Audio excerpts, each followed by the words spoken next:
How's it going, everybody? So today I'm talking about the German car plastic problem. And what I mean by that is you probably all noticed all the German makes and models, so Mercedes, Porsche, Audi, BMW, Volkswagen, all that kind of stuff.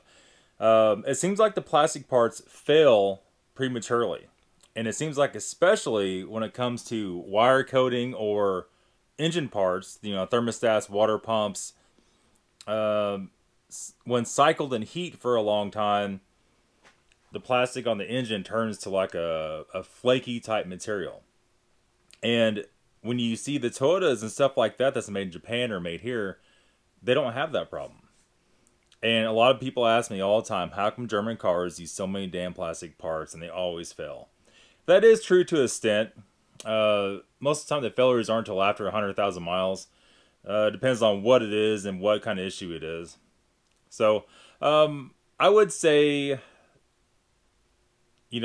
truthfully, what the problem is, in Germany, they are mandating they use recycled plastics for the cars. Now, back in the 90s, early 90s, Mercedes did that. Trying to make wiring harnesses, trying to make the coating from recyclable material. Biodegradable material. So what that does, it breaks down.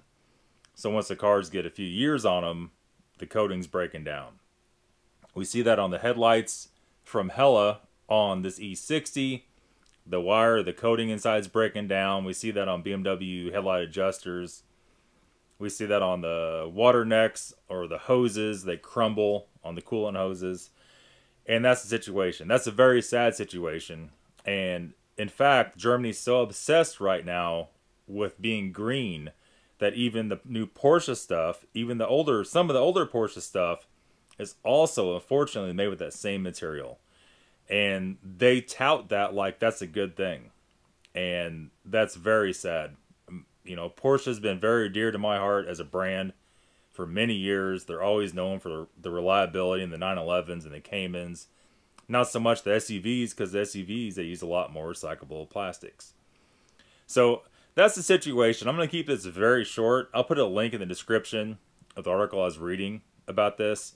And that is what the problem is. So is green always the answer? Is it always the best? Absolutely it's not.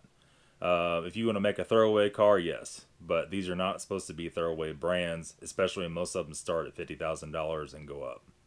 That's it, guys. Thanks for watching. We'll see you later.